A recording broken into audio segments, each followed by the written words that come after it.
In 1989, 5 children vanished from a foster home in rural Tennessee. No bodies were found. No suspects were charged. The only man who could have known what happened died in a fire, or so everyone believed. But 35 years later, a basement wall is torn down during a home renovation, and behind it, a locked filing cabinet, a set of unlabeled cassette tapes, and 5 names etched in the concrete. The same 5 who were never seen again. The man they buried might not have been the monster after all, because someone's still adding new names. If you're drawn to long-forgotten disappearances, disturbing discoveries, and cold cases that won't stay buried, subscribe now. October 17th, 2024. Location: Hollow Hills, Tennessee, Spencer property, basement renovation site. The hammer strike rang out like a bell in the stale silence of the basement. Sean Middleton paused, one booted foot braced on the splintered remains of an old workbench. Dust curled up around his ankles like smoke. He was 3 weeks into the demolition of the Spencer property, a long-abandoned rural house set to become a rustic Airbnb by next spring. And most of the work had been predictable. Rot, mold, pests. But this wasn't on the blueprints. The far wall, hidden behind a false panel and decades of mildew-stained insulation, revealed something solid, reinforced. Sean tapped it again with the back of his crowbar. Concrete, smooth, unpainted. He cleared away the insulation and pried at the edges. After several minutes, the panel gave way with a sharp pop of dislodged nails. Behind it, a recessed alcove. Dust and cobwebs clung to the ceiling. Set into the wall was a rusting metal filing cabinet. 4 drawers, heavy-duty. Locked. Next to it, partially buried in the concrete foundation, were words crudely carved into the wall. He leaned closer, brushing away grit. Jacob, Marnie, Devin, Sasha, little Billy. A chill rippled through him. Sean backed up, looked around. The basement was still. The air shifted. Not colder, heavier. He turned on his phone flashlight and shined it into the back of the alcove. On top of the cabinet sat a box of cassettes, the kind used in handheld recorders, 30 or 40 of them. Unlabeled, except for one. It read, Interview number 1, intake, Billy, July 5th, 1987. Sean swallowed hard. Billy Spencer. That name rang a bell. Wasn't there an old case, a missing foster kid, or 5? Sean didn't wait. He took photos, locked the basement, drove straight to the sheriff's office. By the time Detective Camille Reyes returned with him that evening, the press had already begun to stir. 35 years ago, a foster home in Hollow Hills caught fire under suspicious circumstances. The foster father, Henry Spencer, was presumed dead. His 5 wards were never found. Now someone had found a cabinet full of voices, and one of them was about to start talking again. October 18th, 2024. Location: Hollow Hills Sheriff's Department, Cold Case Division. Detective Camille Reyes had listened to a lot of tapes in her 22 years of law enforcement. Confessions, coercions, screams, lies, but never the voice of a child describing his own disappearance, decades after the fact.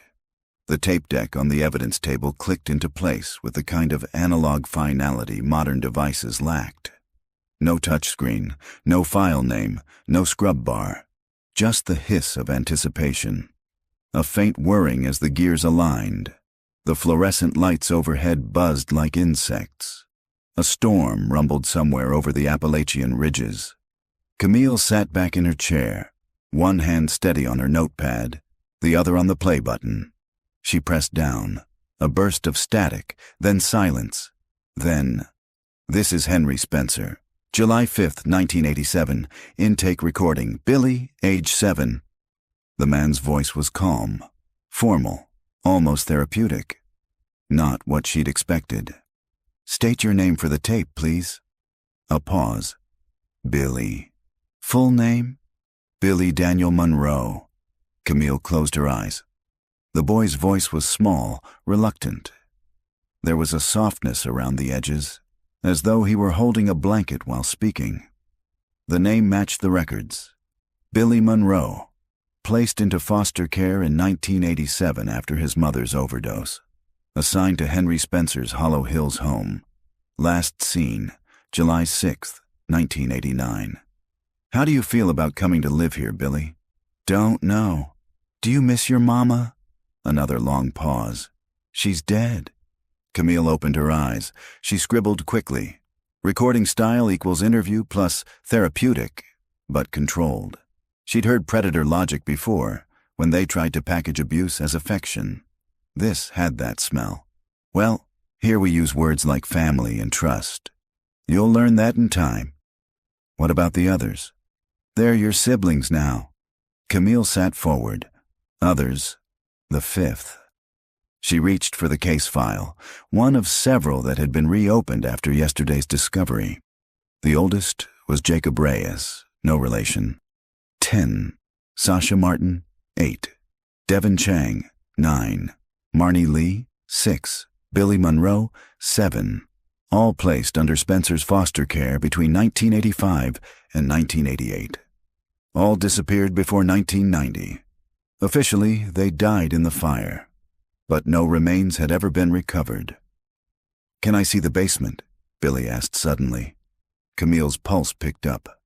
In time, Henry said. That's a reward. You earn that. Only the good ones go there. She stopped the tape.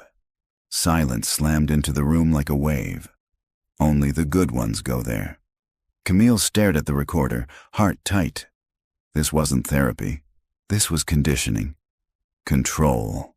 She stood, walked to the small evidence board on the east wall, and pinned a yellow sticky note under Henry Spencer's photo. The basement, your unanswered known location. Possible grooming incentive. Access equals restricted. Behind her, Officer Rhea Simmons entered the cold case division with a coffee and a nervous look.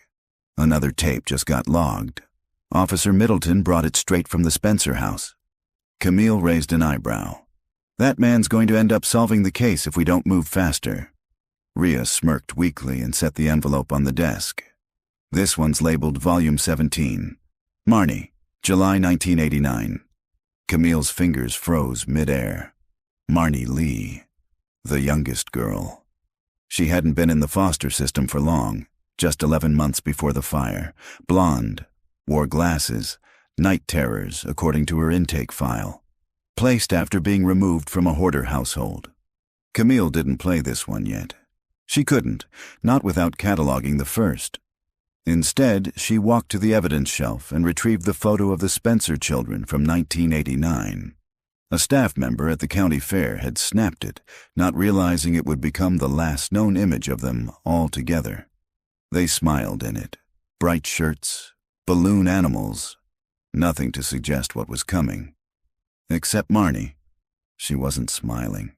She was staring to the side, off camera, toward something the lens hadn't caught. The sun was lowering outside the station windows when Camille drove to the scene. The Spencer house sat at the end of a gravel road choked with brush and oak trees, about 40 miles northeast of Nashville. The GPS didn't even register the address. She parked next to the contractor's truck. Sean Middleton stood outside, flannel sleeves rolled up, dust on his jeans. You found another, she said as she approached. He nodded grimly. It was wedged behind the HVAC vent, like someone had jammed it in during a rush. Camille raised an eyebrow, which means someone was trying to hide it from him, or from someone worse, Sean muttered.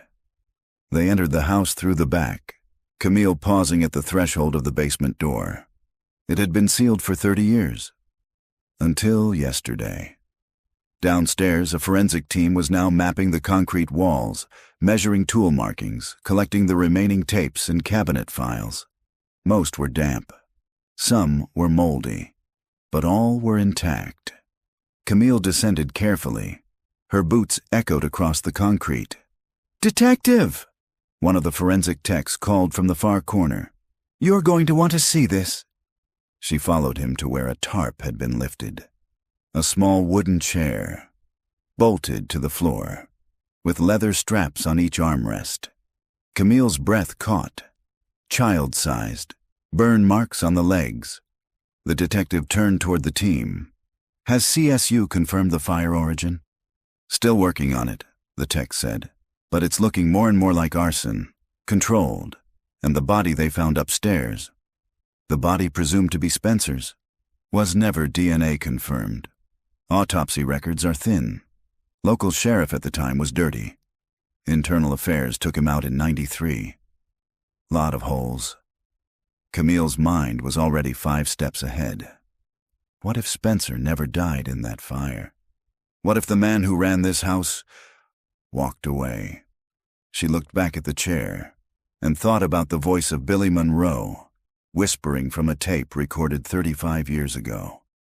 Only the good ones go there. October 20th, 2024. Location: Spencer property, basement scene.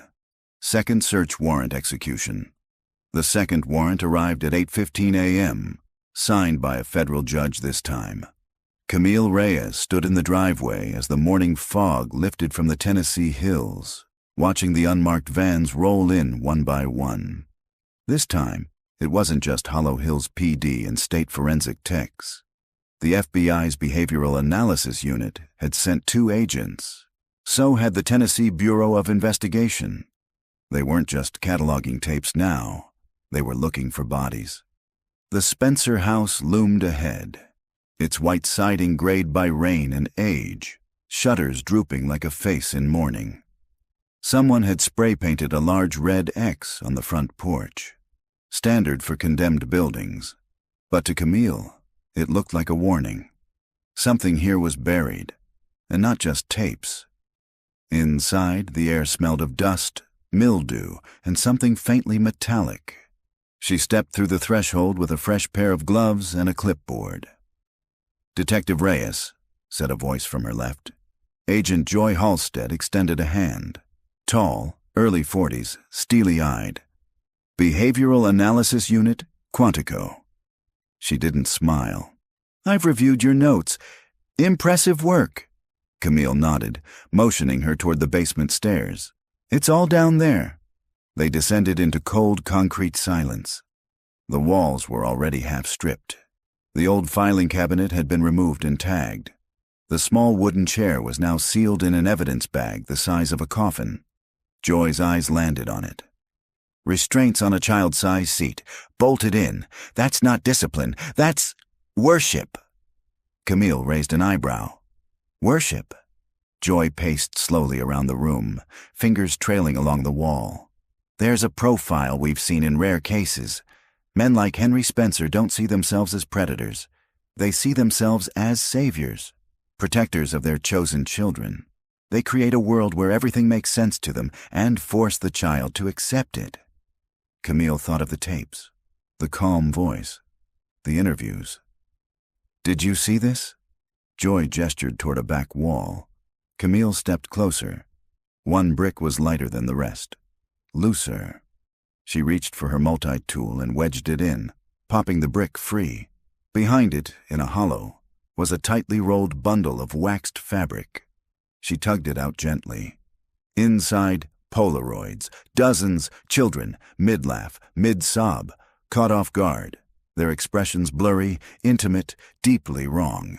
Marnie, Jacob, Devin, Sasha, Billy. One of them, Billy, was seated in what looked like a small pink room with no windows. On the back, in red ink, someone had written, "Reward Day Number 2, Subject, Billy, Room Progress, Accepting." Camille stepped back. Her mind reeled. These weren't just foster children. They were conditioned, documented, graded. She turned to Joy. "Do you think Spencer was working alone?" Joy didn't hesitate. Not a chance. The town of Hollow Hills wasn't large. Just a blip of post offices, gas stations, and churches surrounded by Tennessee wilderness. But it had secrets. Camille stopped by the county records office that afternoon, determined to dig deeper. She met with the archivist, a man named Colton Baines, who had worked there since 1985. "I need every document related to the Spencer home," she told him. "Permits, renovation records, licensing for foster care, anything with Henry Spencer's name." Colton scratched his beard. "Wasn't much back then, paper files mostly. But I remember that place. Used to be called Ridgeview House. Opened in '84. Closed after the fire in '89. Camille paused. "Wait. Ridgeview House?" Colton nodded. "Yup. Before Henry Spencer took it over, it was a treatment center for boys, behavioral stuff, lots of questionable oversight. State shut it down." Her pulse quickened. "So Spencer wasn't the first." "Not by a long shot." He led her into the dusty back stacks. After 40 minutes of digging, they found a box labeled Ridgeview, 1982 to 1984. Inside, incident reports, employee rosters, and a list of unaccounted disciplinary events. Camille scanned one sheet. March 7th, 1983. Boy refused to participate in reward session, restrained overnight. No incident noted. Below it, Supervisor H.S. Henry Spencer. Camille's stomach dropped. He hadn't just inherited the house. He'd trained there. That evening, back at her apartment, Camille played the second tape, the one labeled Marnie, July 1989. She sat in darkness, coffee in hand, notepad open. The tape crackled to life. Interview number 17, Marnie, age 6. "Do you want to be here today, Marnie?" "No." "Why not?" "I don't like the room." "What room?" "The pink one." "I want to go home." "This is home now. That other place was full of garbage and noise, remember?" "You said I'd get to go outside." "Only the good ones do. You're not ready yet." "Please." Camille hit pause. The voice of Marnie Lee was small, not broken yet, but unraveling. Every plea was met with sugar-sweet dismissal, control masquerading as care.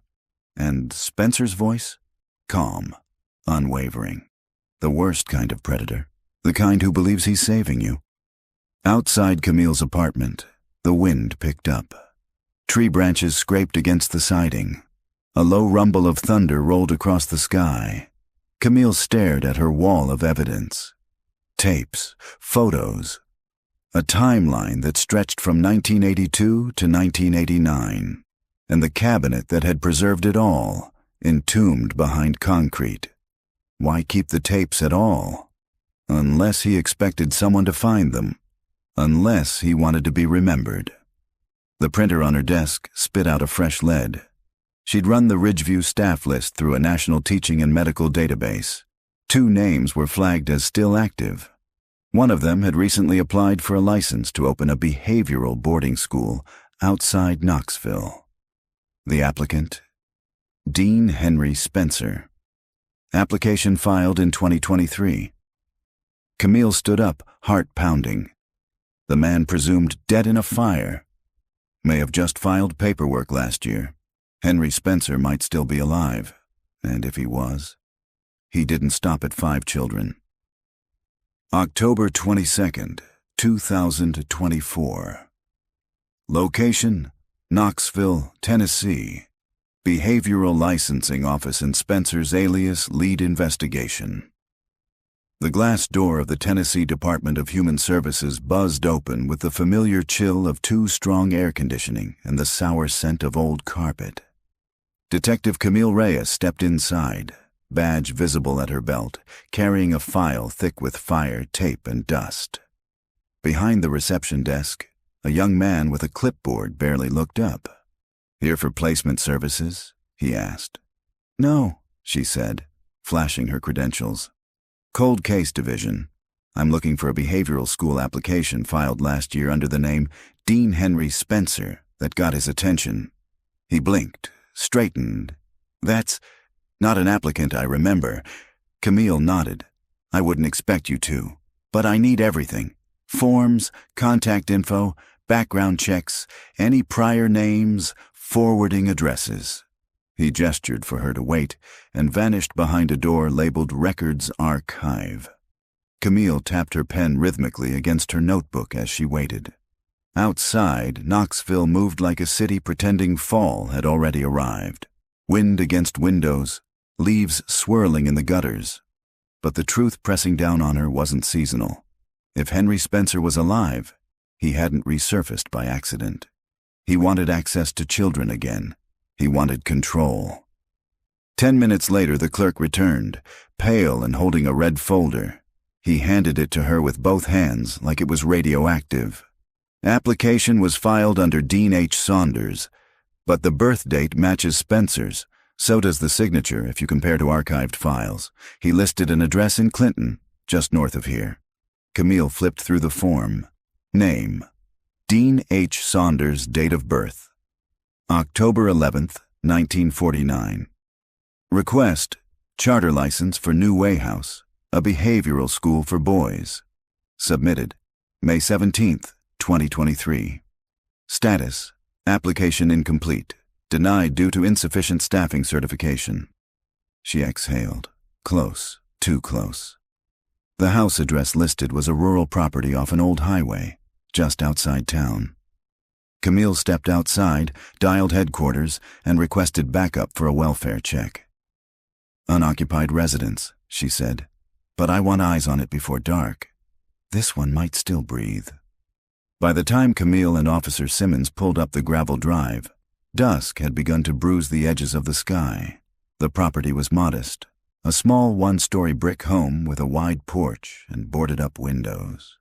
An old Buick sat rusting in the side lot, mailbox sagging, power lines still connected. They approached cautiously. "Think he's inside?" Simmons whispered. "I don't think this is his nest," Camille replied. "But it's one of them." The front door was locked, but the back door had no deadbolt. Camille pushed it open slowly, gun drawn. Inside, silence. The air was thick with dust and mildew. No furniture, just a rotting couch frame and a stack of milk crates filled with outdated psychology books. In the corner, a desk. She moved toward it, sweeping her light across a map pinned above the desk, hand-marked with red dots. Tennessee, Georgia, North Carolina. Rural spots, most of them near churches or closed schools. On the desk itself, a Polaroid, fresh enough that the white edge hadn't yellowed yet. It showed two boys, no older than 8, sitting cross-legged on the floor of a pink room, almost identical to the one Billy Monroe had described on the tape. Behind them, the same chair, the same leather straps. A sticky note attached to the photo read, "Acceptance is easier without siblings." Camille felt the nausea climb her throat. Spencer wasn't just alive. He was replicating. Back at Hollow Hills, the cold case board now spanned 2 walls. The victims had names again: Billy, Marnie, Devin, Sasha, Jacob. Now possibly more. Each child was being revisited. Case files pulled, photos re-scanned, cross-referenced against every missing foster kid from 1985 to 1995. Dozens of overlaps emerged. Patterns began to form. Most came from disrupted homes.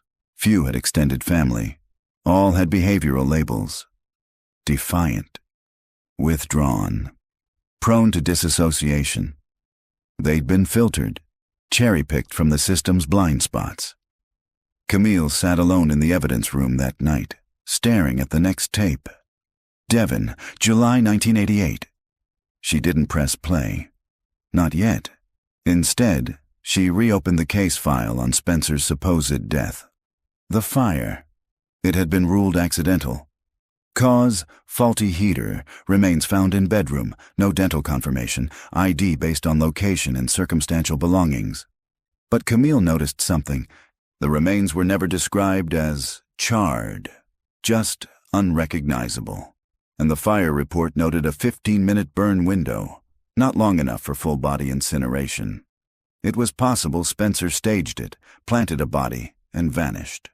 Or worse, he'd had help doing it. She scribbled a note to herself. Who signed the autopsy report?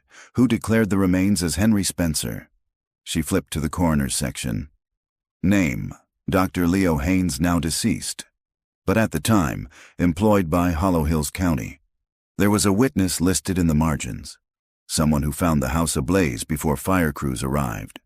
Witness: Marla K. Powell, age 13. Camille underlined the name twice. That was a child, a teenager, who might have seen who left the house that night. If she was still alive, she might be the last person to see Spencer walk away from the fire. The next morning, Camille stood outside a rural farmhouse 30 miles west of Hollow Hills. Cows in the field. An old windmill creaking in the yard. She knocked on the door. It opened slowly. A woman in her 40s stood there, cautious but not unfriendly. Her eyes narrowed when she saw the badge. "You're looking for Marla Powell," Camille said. "I'm Marla." Camille took a breath. "You were 13 when the fire at the Spencer home happened." Marla flinched. "You here to redig that?" "I'm here to finish it." Marla looked down. "No one ever asked me what I saw. They told me it was handled." Camille nodded. "But I'm asking now. Do you remember anything? Anything that didn't sit right?" Marla's voice dropped to a whisper. "I saw a truck leave the house just before it caught fire. There were 2 people in it, one in the driver's seat, one in the passenger." She hesitated. "The one in the passenger seat was a kid." Camille's eyes widened. "Which one?" Marla swallowed. "I don't know. I only saw the outline, but they weren't struggling. They looked like they'd been told to stay quiet." She paused. "The driver had white hair. Or maybe it just looked that way in the porch light." Camille's pen stilled. Henry Spencer's records described him as dark-haired, thinning. But bleach? That was a known tactic. Change your look. Move at night. Fake your death. Marla looked her dead in the eye. "He's not gone, is he?" Camille didn't answer. She didn't have to. October 24th, 2024. Location: Hollow Hills. Evidence locker. Cold case room. The chair had been sitting in the evidence locker for 5 days. Sealed, labeled, untouched. Until now. Camille Reyes stood over the child-sized wooden frame, reinforced at each joint with thick bolts. It wasn't furniture. It was restraint. A tool. The seat had been fitted with leather cuffs, old but functional. Across the front edge, where a child's knees would rest, the wood was worn smooth from pressure, friction, time. But what made Camille pause was underneath. A technician named Val was the first to spot it. 4 letters carved into the underside of the seat with something thin, a nail or knife. RIO, that's all. No last letter. No name in any record matching those initials. No Rio listed in any of the Spencer Foster logs. No intake file. No photo. Nothing in the tapes. Camille stared at it, her chest tightening. She'd listened to 3 tapes so far. Billy, Marnie, Devin. All mentioned the others. But they'd never given numbers. Never listed full names. Camille flipped open her notebook and jotted 5 known children. Only 4 had confirmed intake files. 5th, Billy, referred to a quiet boy in the corner named Rio. The voice didn't appear on any of the recordings. There was no interview number 5. Who was Rio? And why wasn't he documented? She played the Billy Monroe tape again, this time with the volume turned up and the lights off. Interview number 1. Billy, age 7, July 5th, 1987. Spencer's voice. "Do you like the pink room?" Billy. "No." Spencer. "That's okay." Rio didn't either at first. Pause. Billy. "Where is he?" Spencer. "He's learning how to be quiet." Billy. "He doesn't talk." Spencer. "That's because he listens better than you." Camille sat up straight. That wasn't a reference in passing. That was proximity. Rio had been in the same room, at the same time, possibly before Billy. She hit rewind, played it again. Same words, same hollow silence where Rio's name was dropped like a whisper into the dark. And no intake date, which meant one thing. Rio might have been there before the others, before the known 5, the prototype. Camille grabbed the Ridgeview records again. The pre-Spencer logs, back when the facility was still licensed as a behavioral treatment home. The first name that popped was chilling. Rio H. Barnes. Date of birth, May 4th, 1980. Transferred to Ridgeview from a residential home in Chattanooga. Marked as nonverbal severe trauma background. File status, transferred July 1986. Destination, blank. Just blank. In the system, that usually meant reabsorbed by family, moved to another institution, or, Camille's stomach turned, administratively vanished. She scanned the remaining entries. No other mention of Rio Barnes after July 1986, except one odd annotation. In the margin, handwritten, someone had scrawled, "Still not adjusting. HS recommends isolation for improved compliance. HS Henry Spencer. Rio had been there, at Ridgeview, and Spencer had tested his program on him first." That night, Camille called Agent Joy Halstead from the BAU. "I think Spencer had a prototype subject," Camille said. "Someone predating the others. No file, no photos, just a name etched into a chair." Joy was quiet a moment. Then, "You don't carve someone's name into a chair unless they sat there a long time." "And no one remembered him," Camille added. "Not the police, not the caseworkers. Just gone." "You think he was the first?" Joy asked. "I think he was the one they practiced on. I think the pink room was built for him." Joy exhaled. "Then that means Spencer didn't just want obedience. He wanted something repeatable, something trainable, and Rio was his control group." Camille's voice dropped. "And we never found him." Location, Spencer property. Night surveillance setup. Date, October 25th, 2024. 2 nights later, Camille returned to the Spencer house. She had permission to install surveillance equipment. Not because anyone believed Spencer would come back, but because Camille did. The place had a gravity to it, a wound that never closed. She walked slowly through the basement, flashlight sweeping along the concrete.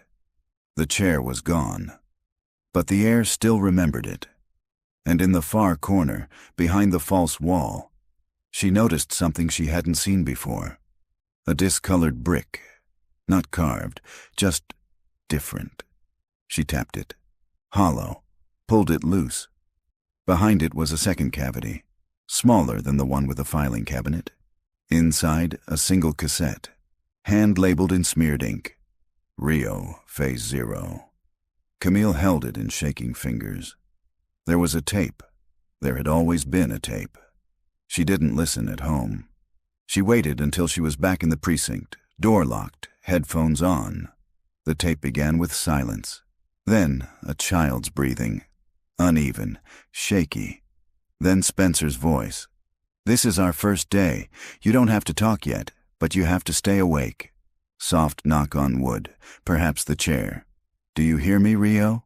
Long pause. "Don't look at the door. It's not going to open again until you're ready." Camille pressed stop. She sat in the dark of the cold case room, bile rising in her throat. The pink room wasn't a room. It was a prison. And Rio had been the first to disappear into it. No escape, no voice.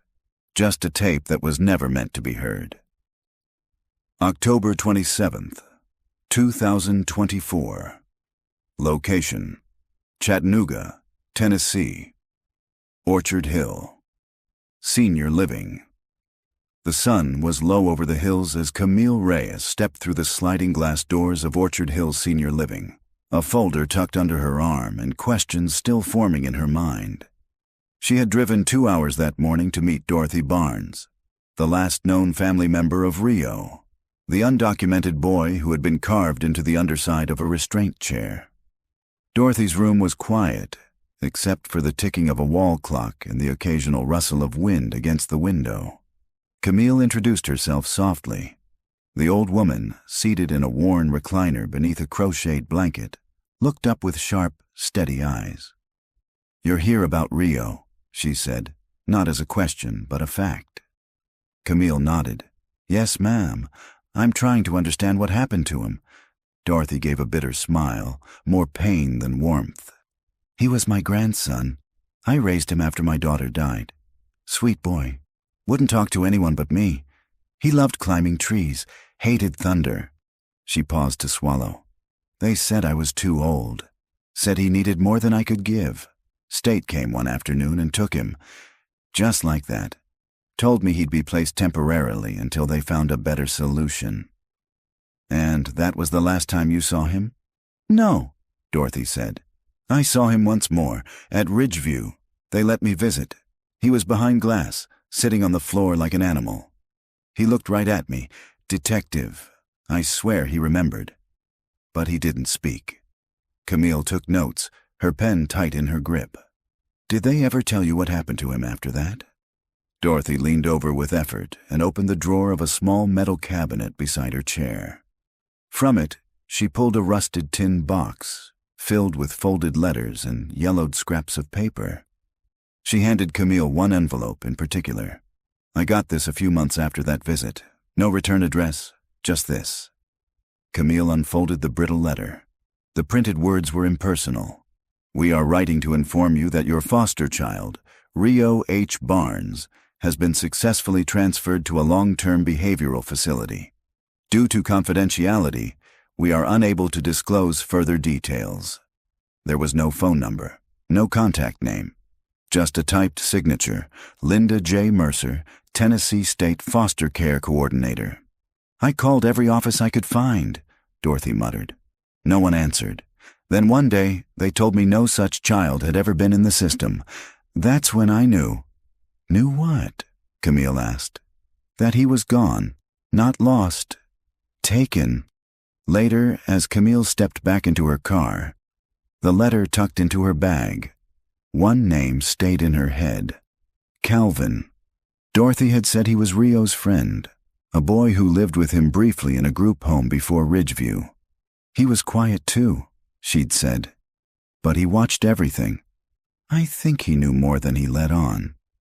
Dorothy hadn't seen him in years, but recalled he'd changed his last name to Hall. Camille made a note to check the name.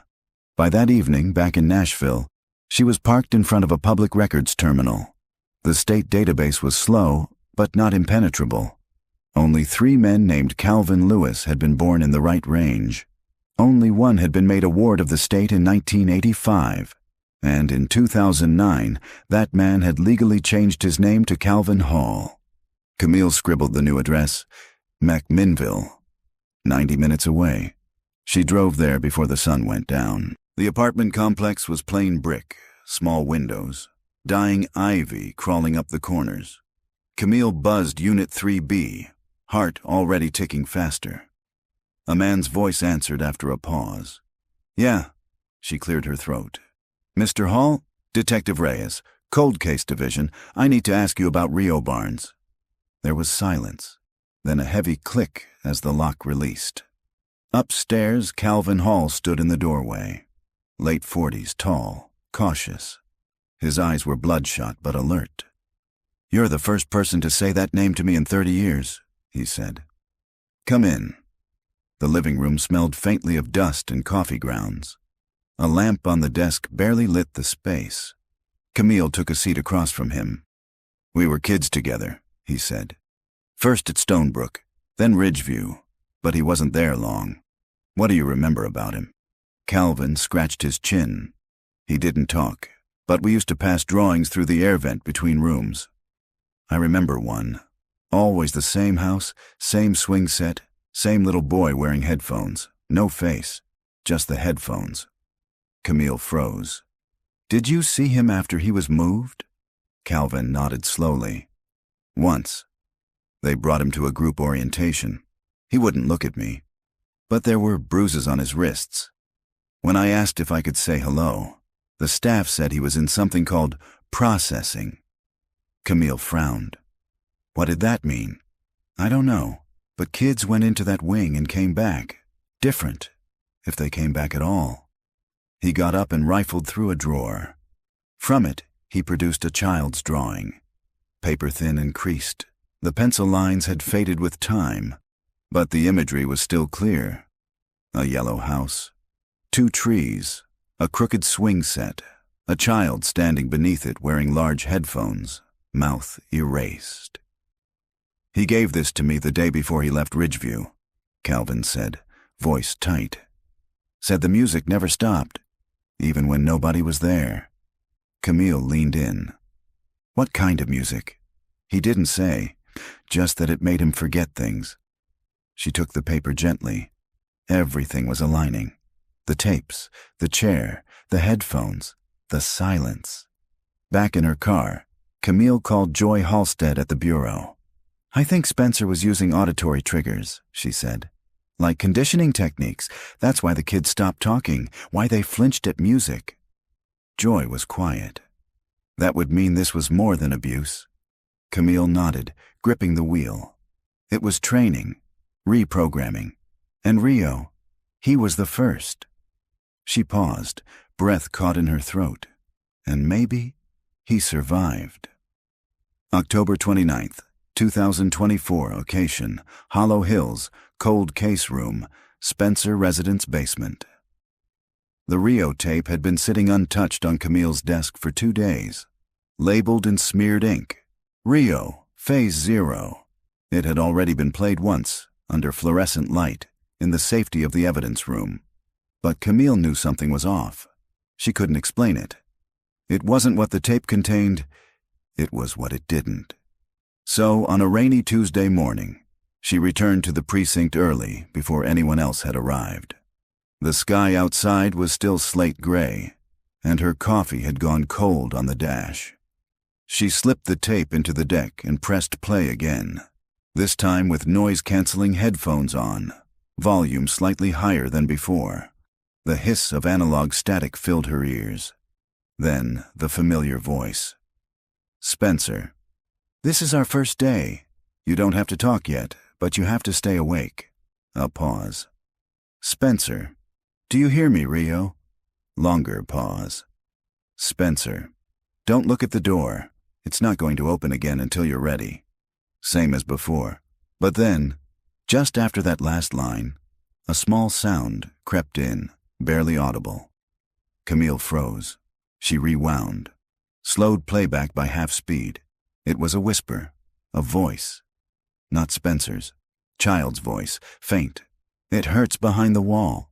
Camille yanked off the headphones. Behind the wall? She rewound again, more carefully this time, and replayed the full minute.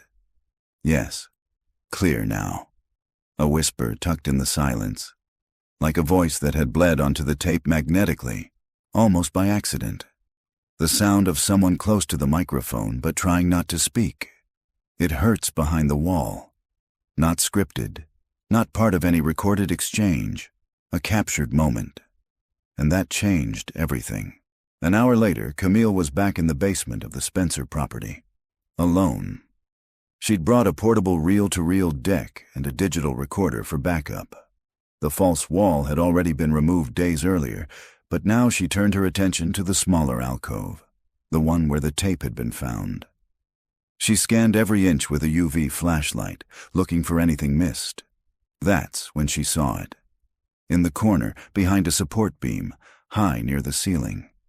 A faint set of scratch marks, not writing, not symbols, just marks, repetitive.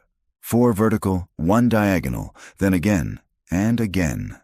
Tally marks, Camille counted, 57 in total.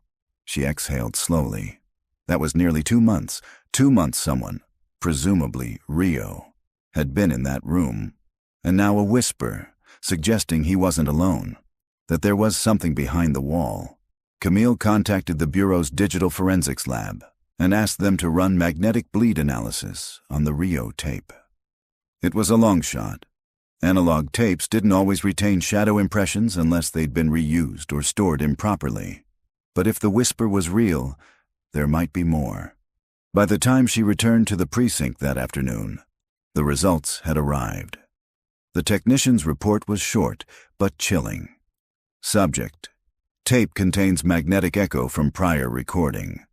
A secondary track, lower in volume, off-axis, contains fragments of a female voice, likely adolescent, with words difficult to decipher. Further isolated phrases include, "He's not gone. They made me forget. Rio isn't the only one." Camille stared at the report, heart racing. A female voice. That meant Rio wasn't the only one trained in isolation. Another child, likely older, possibly from a different phase, someone who may have survived and remembered. If that secondary voice was real, it also meant that Spencer reused tapes, recorded over them. But not completely. The pink room didn't just contain victims, it contained witnesses. By nightfall, Camille sat in her apartment surrounded by printouts, photographs, and reports. One wall of her office had become a timeline of the Ridgeview disappearances and Spencer's known movements. Billy, Marnie, Devin, Kayla, Jeremy, all documented, all found in the tapes. And then Rio, the first, the unknown. And now, a girl, a voice not yet named. Who was she? Camille pulled the oldest log from Ridgeview's intake records, a brief entry dated January 1986. One line stood out. Subject 00-B, female, approximately age 11, no prior file. Referred by private sponsor. No name, no background, no parent. No one ever came looking. Camille's voice trembled as she whispered it aloud. 00-B. The first girl. Before Rio. Before the program had a name. Before the pink room was even pink. Later that night, Camille met with Joy Halstead at a local diner. Joy flipped through the printed audio report while nursing a cup of black coffee. They were training them, she said, conditioning memory suppression through trauma, using isolation and repetition. Camille nodded. I think it started with the girl. Then they refined it on Rio. And the goal? Joy asked.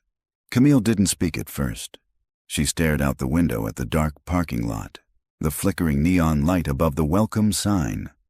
To make them forget who they were, she said finally. So they'd never go home, so they'd never want to. Joy closed the folder, and if Rio remembered, Camille met her eyes. Then he's the key to everything. And if he's alive, he's running. November 1st, 2024. Location: Knoxville, Tennessee, Monroe Children's Hospital Archives. The elevator groaned as it descended into the sub-level archives of Monroe Children's Hospital. Camille's badge had barely gotten her access. Most of the records from the 1980s were boxed, yellowing, and fragile, kept only because no one had bothered to shred them. She stepped into the cold hallway, the lights flickering above her. A volunteer archivist named Marcus pointed her toward the back storage room. Most of the 86 files are boxed by admission number, he said. We don't have names in the index until 88. Camille nodded. That's fine. I'm looking for a female patient, no name, admitted early 1986. Referred anonymously. Marcus frowned. We had a few of those back then, usually court involved. You might get lucky. She spent the next 2 hours digging. Boxes of incident reports, psych evaluations, nurse logs, most handwritten, some nearly illegible. But then, buried under a folder of unfiled forms, Camille found it. A single intake sheet. January 13th, 1986. Patient ID 00-B, no name listed. Age 11. Sex female. Referral. Private program transfer. Behavioral instability. Pre-adjudicated minor. Assigned to Dr. Spencer R. Halden. Camille's chest tightened. There was a second page. Scanned faintly behind the ink was a name that had been whited out and typed over. But with enough light and the right angle, she could still see what had been there originally. Karen Duval. 3 hours later, Camille stood outside an aging house on the far edge of Knoxville, the last known address of Marjorie Duval, Karen's maternal aunt. The front porch sagged. A metal lawn chair was overturned in the yard. Camille knocked 3 times. A woman in her 60s opened the door, robe tied tightly, cigarette burning low. "Whatever you're selling, I'm not selling anything," Camille interrupted gently. "My name is Camille Reyes. I'm a detective with the Hollow Hills Cold Case Division. I'm here about your niece." "Karen." The name hit like a slap. Marjorie's lips parted. She stared. For a long time, she didn't blink. She was... What did they say? The woman finally whispered. "Unreachable. Violent. I never believed that. But they put her in the hospital and that was it. No one ever filed a missing persons report." "They told me not to," Marjorie said. "Told me she was being transferred to a secure facility. Told me she wasn't mine anymore." Her voice shook. "I kept her things all these years because I thought maybe one day..." She didn't finish the sentence. Instead, she turned and disappeared down the hall. When she returned, she was holding a plastic storage bin, dusty, taped at the corners. Camille followed her inside. They opened it together. Inside were photographs, a wiry, dark-haired girl with wary eyes, drawings, a school ID, and at the bottom, a cassette. Camille's breath caught. Written in black marker across the label, "Karen, Room 3. Back at the precinct that evening, Camille digitized the tape and sat with headphones on. The voice was faint, buried under static and moments of silence. But there it was. Karen, whispering, "I don't know my name anymore." Pause. "He says I was born here, but I wasn't. I remember the sky." Pause. "Rio still talks in his sleep. That's why they keep the music loud." Camille sat still. The music. Again. "If I forget long enough, he says I can go outside, but I don't believe him. I don't think outside is real anymore." Camille stopped the tape.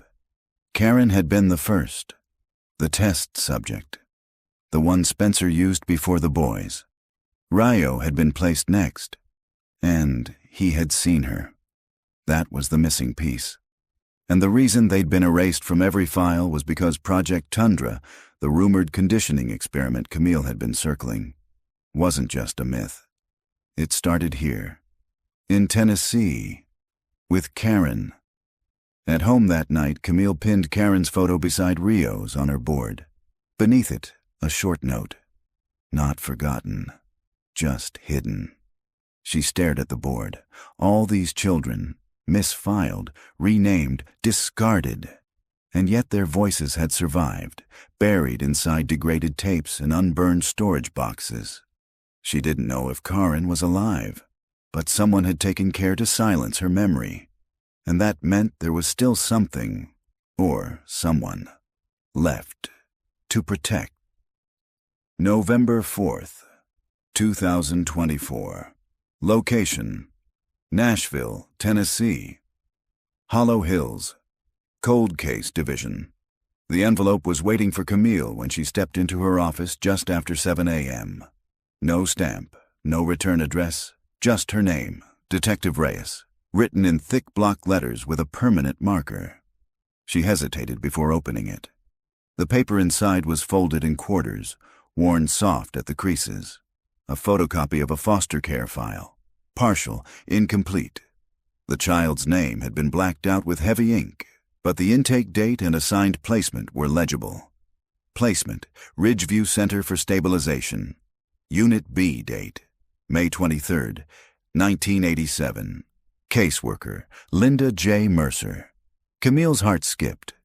Linda again. Beneath the form was a single sentence, handwritten in the same black marker as the envelope. "He didn't burn." She stared at it. No explanation, no signature, just those 3 words. She turned the paper over. On the back was a Xeroxed image, grainy and high contrast, of what looked like a charred hallway. At first, she couldn't make sense of it, but then, in the corner, She spotted it. A figure, barely visible, standing in the shadows beyond the fire damage. The timestamp in the bottom corner read July 2nd, 1989, the night of the Spencer House fire. But according to the official report, Henry Spencer's body had been recovered from the basement, burned beyond recognition. So who the hell was that?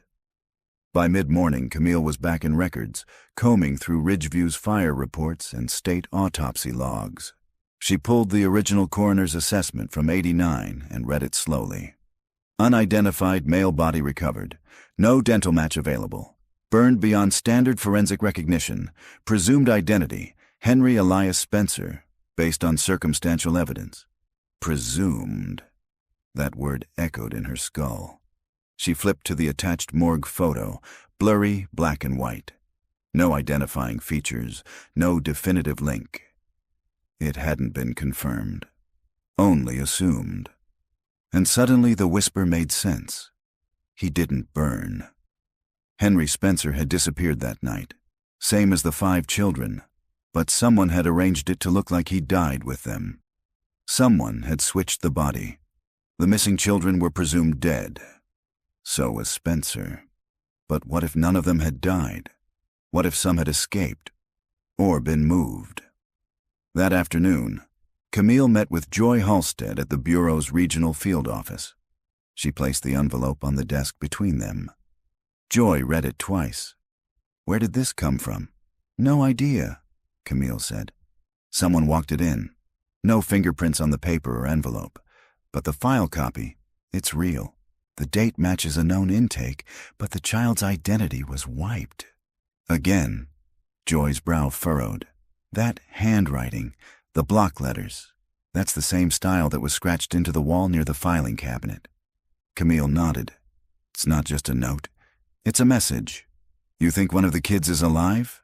I think someone was watching that night. Maybe even someone who worked at Ridgeview. Someone who knew Spencer's routine, who knew how to vanish him. Joy was silent for a long moment. Then she whispered, You think he's still alive? Camille didn't answer right away. She pulled the photocopy of the hallway image from the folder and handed it over. Maybe not as Henry Spencer, she said. But that man in the picture, he walked out. Back at her desk, Camille went over the envelope again. The postmark was smudged. The paper itself had faint traces of coffee and plastic adhesive, the kind used in badge laminates. She bagged the envelope for further analysis. Then she stared at the final sentence one more time. He didn't burn. Whoever sent this didn't just want her to reopen the fire case. They wanted her to look for Henry Spencer now. But under what name? That evening, she opened the cold case database and began running a new set of queries. Men aged 70 to 85 with no digital record before 1990. Residents of Tennessee and neighboring states. No birth certificate match alias. Use suspected former foster system employees, retired under sealed identities. She found 16. 3 had died. 9 were ruled out by DNA. 4 remained. And one of them, a man named Peter Halverson, now living outside Jonesboro, Tennessee, had formerly worked in private adolescent rehabilitation and had burn marks across his right hand and cheek. Camille packed her overnight bag. She wasn't calling it in yet. Not until she was sure. But someone had gone to great lengths to stay buried. And now, bit by bit, the dirt was coming off. November 6th, 2024. Location, Jonesboro, Tennessee. Residence of Peter Halverson. The drive to Jonesboro took 3 hours along winding back roads where cell signal dropped and daylight vanished early. Camille kept the heat on low and the windows cracked despite the chill. It helped her stay alert. The town was old, brick-lined, with antique shops and empty benches. At the edge of a wooded hollow sat a one-story white clapboard house. A mailbox leaned to one side. The driveway was unpaved. Peter Halverson, the man who'd emerged in 1990 with no prior records, owned the property under a trust. Former occupation, youth counselor, retired in 2011. Scar tissue documented on an ER report from 1993. Residual burns, consistent with chemical or thermal exposure. Camille parked at the edge of the driveway and walked the last 50 feet on foot. A security camera watched from beneath the eaves. She rang the bell. It was several minutes before the door opened. The man who stood there was tall, gaunt, with silver hair and eyes that didn't blink quickly. The right side of his face was puckered from healed burn scars, extending into his neck and ear. His right hand bore similar damage. He didn't speak at first. Then, "You're not from around here?" "No," Camille replied calmly. "Detective Camille Reyes, Cold Case Division. I'd like to ask you a few questions." "I'm not in trouble." "Number." "But someone you might have been." "Might be." His eyes flickered. "I don't talk to police." She reached slowly into her coat pocket and pulled out a photograph. Karen Duval, age 11, staring just off camera with tired, angry eyes. She held it up. "Do you remember her?" The man flinched, a near imperceptible twitch in his jaw. Then he stepped back from the door. Camille followed him inside. The living room was sparse. No TV, no decorations. A recliner, 2 wooden chairs, and a desk piled with old paperbacks. On the wall hung a single frame, a photo of a young boy, maybe 8 or 9, holding a toy airplane. Camille sat in the wooden chair. The man, Peter, didn't offer coffee or water. He lowered himself slowly into the recliner, rubbing his right hand with his left. He stared at the photo in Camille's hand. "She was the first," he said, voice low. "But not the only." "Who was she to you?" "No one. She was supposed to be a test." He met her eyes. But she remembered. Camille's pulse ticked faster. "You're not Peter Halverson, are you?" A long silence. "I was," he said. "I am now." "Were you ever Henry Spencer?" Another pause. Then he said, "They needed someone to build the house. I just laid the bricks." Camille hit record on her pocket audio device. "What was Project Tundra?" she asked. Peter didn't look away. "It wasn't called that at the start. That came later. At first it was just a behavioral experiment. Something private, for a handful of clients who had money and children they wanted changed." "Changed how?" "Erased," he said. Camille leaned forward. "And the pink room?" "That was phase 2. Total environmental reset. No names, no mirrors, no language. The idea was, if a child didn't know who they were, and no one told them, maybe they'd become something else." He touched the scar on his cheek absently. "Karen was the first. She resisted. She remembered colors, faces, smells. She sang in her sleep." "Did she survive?" "I don't know," he said quietly.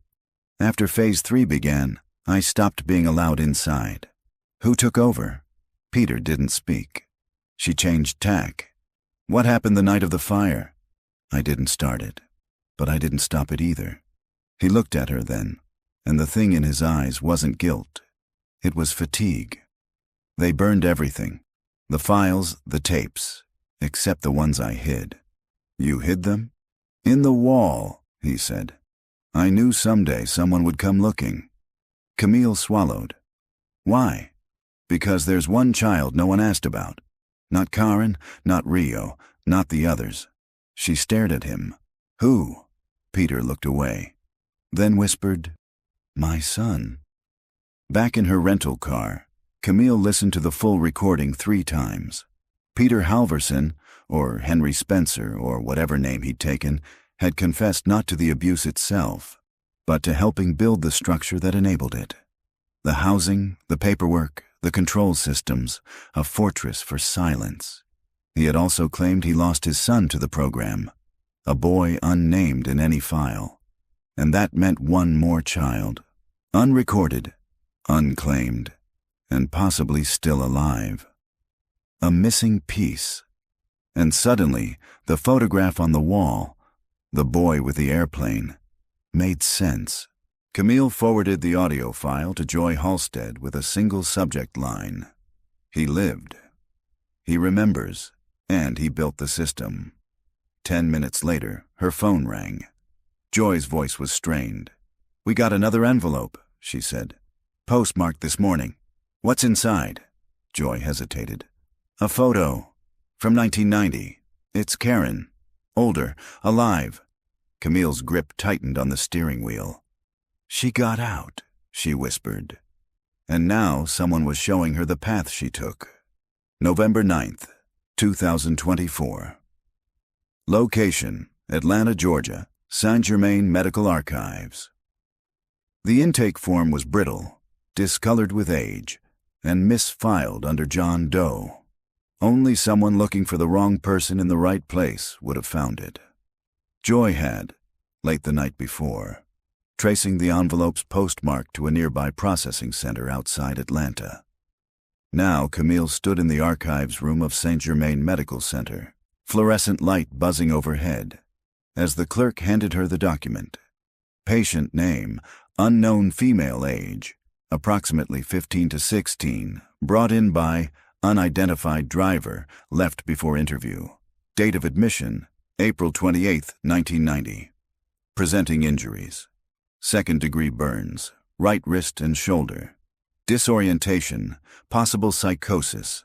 Notes, repeated statement: "My name was taken." Camille felt her throat tighten. The girl had no ID, no fingerprints in any system. Her answers were vague, often contradictory, and the social worker who interviewed her filed the report under transient trauma response. After a week, she'd been transferred to a transitional youth shelter, the kind meant for undocumented teens or runaways. The address for that shelter no longer existed, but a name was scribbled in the margin of the intake sheet. Sister Miriam approved final placement. See attached. Camille flipped to the next page. A photocopy of a handwritten letter. "To whom it may concern, the young woman placed under our care, whom we will call Clara, will be transferred to the Sisters of Second Mercy, per court approval, under provisional guardianship. S. Miriam Calloway, May 4th, 1990. At the bottom, a phone number. Disconnected, but Sisters of Second Mercy still operated, just not in Atlanta. The order had relocated in 1997 to a new convent outside Savannah. Camille made the 4-hour drive by early afternoon. The convent was small, modest.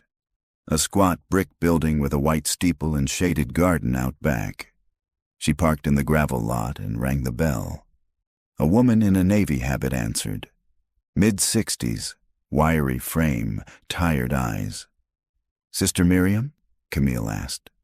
The nun nodded. "I'm Detective Reyes, Hollow Hills Cold Case Division. I'm following up on someone placed in your care in 1990.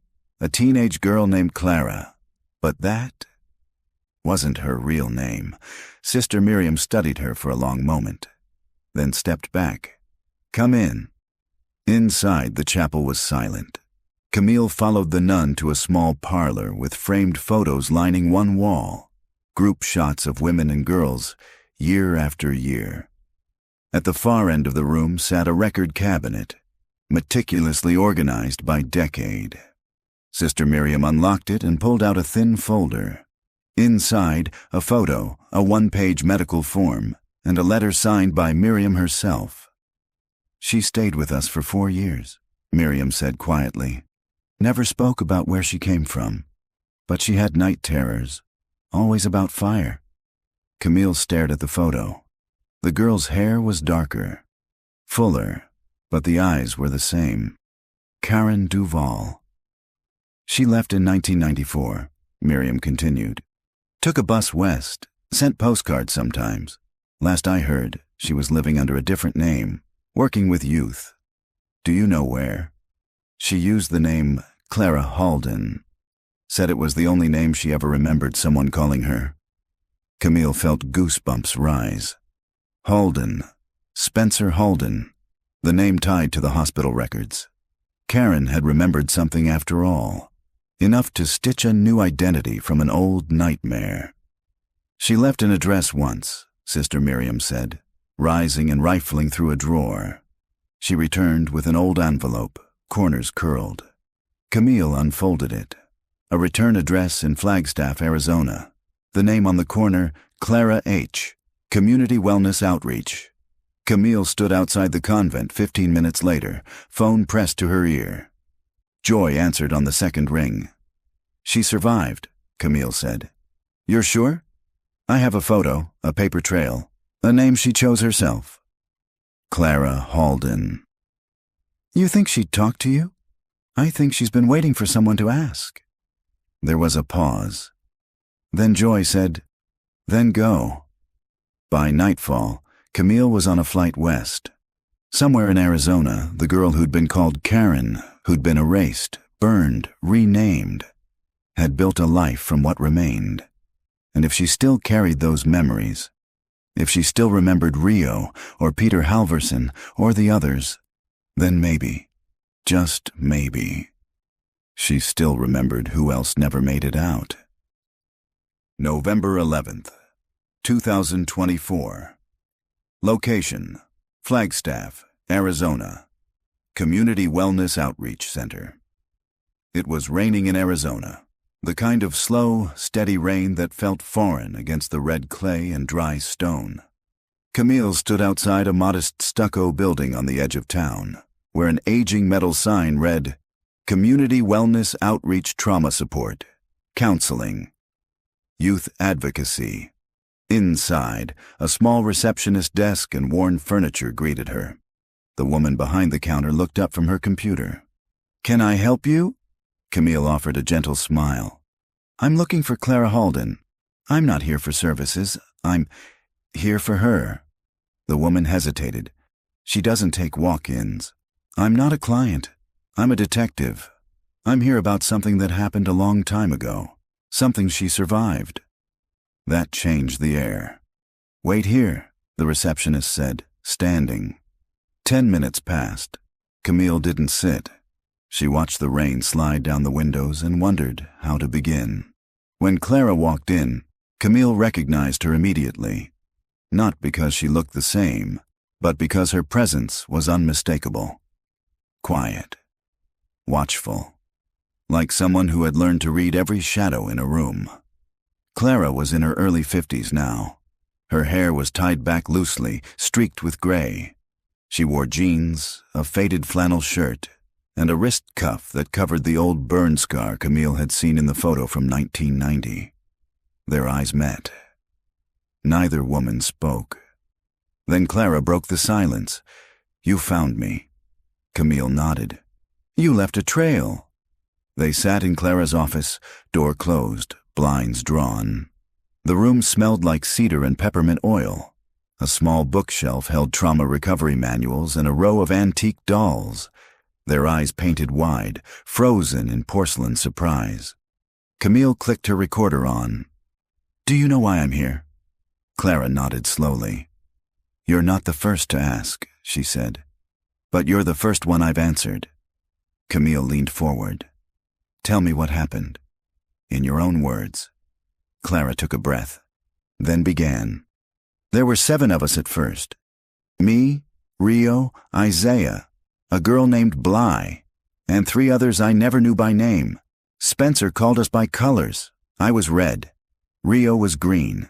We didn't speak unless told to. We weren't supposed to look at each other. No names, no mirrors, no clocks." Her voice didn't waver. It was steady. Not rehearsed, remembered. "He told us time would break us if we counted it. That memory was the enemy. That if we forgot our parents, our names, even the way our voice sounded, we'd become free." "Free from what?" Camille asked. "From pain, from fear, from needing anyone." Clara looked down. But that was a lie. All it did was bury us.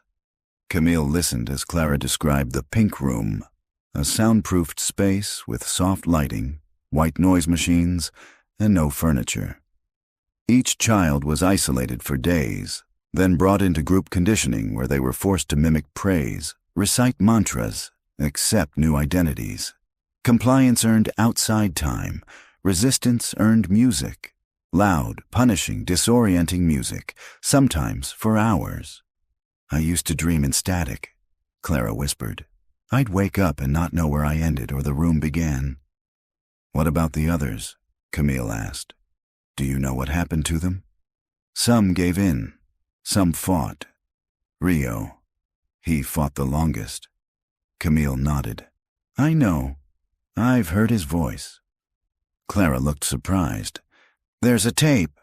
I thought they burned everything, she said quietly. That night, the fire, it wasn't an accident. It was a cleanse. Did you start it? Clara shook her head. Number. But I didn't stay to watch it end. Camille took out the photo, the boy with the airplane. Do you know him? Clara's eyes softened. Yes, Peter Halverson's son. She nodded. He was one of the first, but not part of the program. He lived there, watched us through the vents, brought us food sometimes when Spencer was gone. He didn't speak until he was almost 10. Spencer called him the Seed. Camille frowned. What did that mean? Clara hesitated. He said everything we were doing, all the experiments, would grow inside his son. That one day, he'd carry it forward. Did he? No. Clara paused.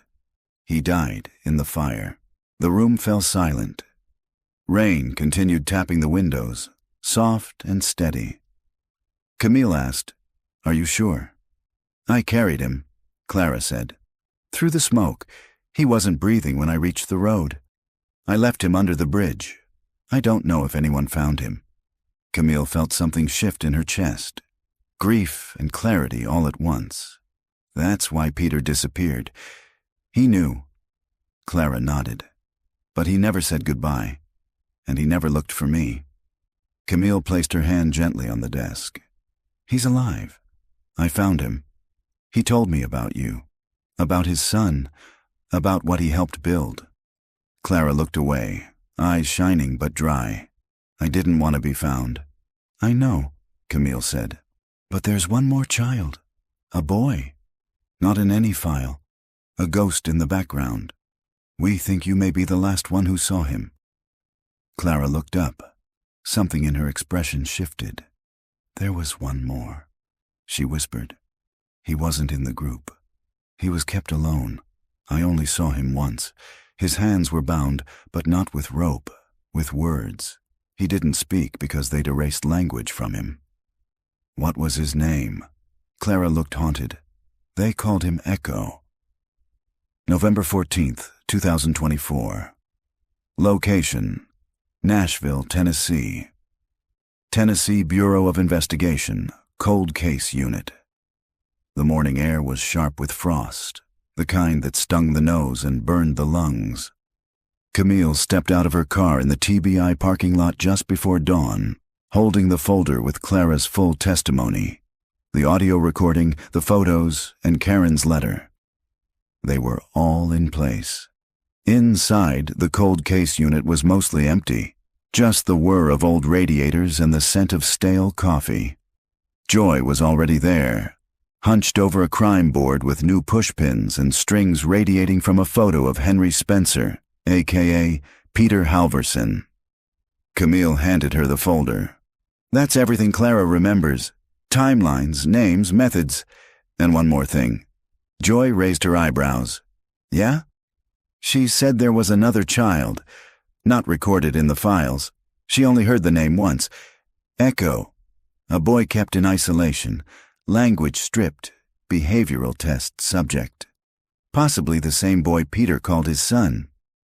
Joy sat heavily in her chair. You think Echo survived? Camille exhaled slowly. I think Echo never left. By mid-morning, Camille stepped into the bullpen to grab a printout from the shared copier. She froze, scratched into the cork of the precinct's bulletin board, in uneven, gouged lettering, were 3 words. Echo remembers everything. There was no note, no witness. Just those words, deep and deliberate, surrounded by curling tacks and old flyers. Camille leaned in. The scratches were fresh, maybe an hour old. Someone had come inside, or already was inside. She pulled down the nearest surveillance feed. The camera outside the bullpen had caught something, a figure in a hoodie, face turned away, entering the stairwell at 4:27 a.m. The motion sensor inside the bullpen was triggered 3 minutes later. No one had swiped a key card. No prints. Camille stared at the footage, dread twisting in her chest. Echo wasn't a ghost from the past. He was watching the present. By afternoon, Joy had the forensics team scanning the scratched letters, the corkboard, the hallway. Nothing, no DNA, no prints. The scratches had been made with something metallic, possibly a key or a blade. "Someone's playing us," Joy muttered. "No," Camille said. "Someone's warning us." She stepped back into the records room, now filled with photos of Karen, Rio, the original 5 names carved into the wall, and Clara's later years. Taped across the central timeline was a single question written in marker: who was Echo? And then, beneath it, where's he now? Later that night, Camille returned to her apartment. Rain had started again, a slow, cold drizzle that made everything feel older. She dropped her coat on the couch and opened her laptop. A new email blinked in her inbox. Subject line: "It wasn't the fire that killed them." No sender, no reply address. She clicked. "I didn't die in the house." I walked out. Clara carried me part way, but I woke up in the woods, alone. I learned not to speak, learned not to trust sound, but I remember. I remember what Spencer did. I remember what my father watched, and I remember her voice. "You're close now, but don't think you're the only one looking." Attached was an image, grainy, night vision, a still from an old surveillance tape, date stamp 2001. It showed a teenage boy standing at the edge of a foster care group home in rural Kentucky, his face partially obscured. One hand raised to the lens, not in fear, but in warning. Camille enlarged the photo. In the corner of the boy's shirt was something stitched in black thread. Echo. The next morning, Camille and Joy prepared a briefing to present to federal investigators. Project Tundra, long believed to be an isolated cult-like delusion, had roots, survivors, infrastructure, and a pattern. But something gnawed at Camille. Echo wasn't hiding because he feared being found. He was watching because he feared who else might find him first. And if Echo remembered everything, then someone else might be hunting him. Someone who didn't want those memories made public. Camille looked at the case board one last time, then scribbled a final line beneath the others. Echo is real. Echo is alive. And Echo might be the key to everything. December 2nd, 2024. Location unknown. The tape arrived in a plain manila envelope, no return address, postmarked from a sorting center in Kansas. Inside was a single USB drive, unlabeled. Camille plugged it into the Bureau's offline system. The file was audio only. No metadata, just 6 minutes, 47 seconds of a boy's voice, slightly distorted, but not disguised. He sounded calm, measured, old enough to understand what he was saying, but still young when it had been recorded. If you're listening, it means you found them. Karen, Rio, the others, maybe even the man who called himself my father. A pause, a soft exhale. He called me Echo because I didn't have a name, because everything I said, I learned from someone else. Their words, their cries, their prayers. A rustling sound. There were more than 5, more than 7. Some stayed for a year, some for a week. Some went away and came back with new names and blank eyes. I stayed. I listened. I remembered. Long silence. When the fire came, I waited in the crawl space. Not because I was afraid, because I knew no one would check there. I waited until the sirens left, until the ash settled. Then I walked. The boy's tone changed. Warmer, sadder. Clara carried me once. I remember her heartbeat. I remember the way she said, "Don't look back." Another pause. A hum in the background. A fan? A train? They built something they couldn't destroy. A system. A method. Spencer wasn't the only one. He was just the first. If you want to find the rest, follow the missing files, the ones sealed before 1990. Look for homes with no records, shelters that burned, children who aged out but were never seen again. Start where it ended, not at the fire, but in the desert. Click. The audio ended there. No signature, no name, just a file named echofinal.wav. Camille sat for a long time after the audio stopped, staring at the waveform frozen on screen. The voice was a match. She had no doubt. Echo wasn't a rumor. He was a survivor, a witness, and maybe the only one who knew how far the roots of Spencer's program had grown. Camille slid the file into evidence and tagged it. Project Promise. Active. Level 1. Priority. Then she opened a new case folder and wrote one word at the top. Echo. Somewhere out there, the boy without a name had become a man without a face. But now, he had a voice, and the world was finally listening.